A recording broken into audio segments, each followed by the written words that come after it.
Good morning, first, second, third, fourth, and seventh period. So yesterday we talked about the cotton puzzle, or at least you learned about the cotton puzzle, with a little bit of talking from me, a little bit of video on the Industrial Revolution, or a little bit of reading about the cotton puzzle. Today we're going to be getting into reform movements, how people in the early and mid 1800s took a look at American society and decided to change it. So because of the cotton gin in the South and textile factories in the North, slavery had touched almost every aspect of American life, even if a person lived dozens or hundreds of miles away from a slave or from a slave state. So while cotton gins were cleaning cotton, slaves were picking cotton, and factories were making cotton textiles, America was about to undergo a major series of social changes.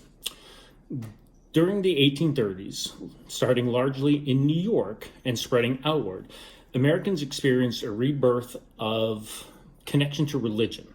And from this, they sought to live sin-free and more moral lives. This is called the Second Great Awakening. A very similar rebirth of interest in religion had taken place in the early 1700s. This one, though, was significantly different because there were a lot more issues going on in American society that were complicating life and making life miserable for large chunks of people.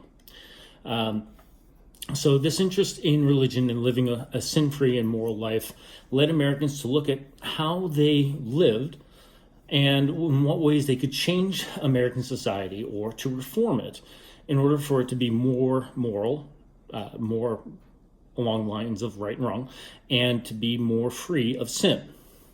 And one of the largest and most immoral and sin-infested institutions that was in everyone's line of sight was that of slavery. The reform movement that targeted slavery was called the abolitionist movement, and it spawned many other reform movements that came as a result of the abolitionist movement. And you're going to learn briefly about some of these, and we are going to go on to talk more about the abolitionist movement, the Underground Railroad, and things of that nature. So for today, what you will be working on is a 3-page packet that will be posted on Edsby. Each page has one word search. It has one word bank that you can find the words for the word searches, and it will also have 10 sentences after each word search in which you have to fill in the blank using the words from the word search. My suggestion for you is once you have completed the sentences, go back and read them over so that what you've written, hopefully when you read it to yourself, makes sense. Try to figure out whether or not the word should be a verb or an adjective or a noun, and read it and try to make sure that it makes sense. If you don't know what a word means, as always, look it up. If you've got a laptop, if you've got a phone, go to dictionary.com, type in the word, find out what it means. There's a couple of different ways you can do this. If you have a printer, you can print out all 3 pages. You can do the word search like you would normally do a word search, and then fill in the blanks like you would normally do fill in the blanks. Take a picture of all 3 pages and send them to me through Edsby email. These are not due until Friday. You can always send them in earlier, but they are not due until Friday. If you do not have a printer, most of you have the ability to edit pictures on your phones. So you could use that to do the word search. Upload the pictures of the word searches in Edsby. And then in the text box in Edsby, number 1 through 30, and after each number, use that as the fill in the blank. So say word number 1 was potato. You type in potato, and that I would read the sentence and put potato in the blank. And if that's the right word, move on to the next one. So there are your 2 options.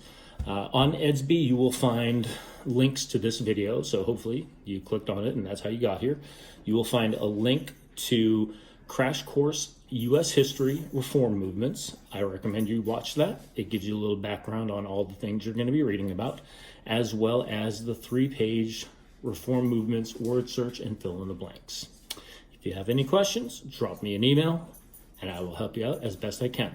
Once again, the word search, the 3-page word search and fill in the blanks are not due until Friday. If you get them done early, great. Otherwise, I'll expect them from you on Friday.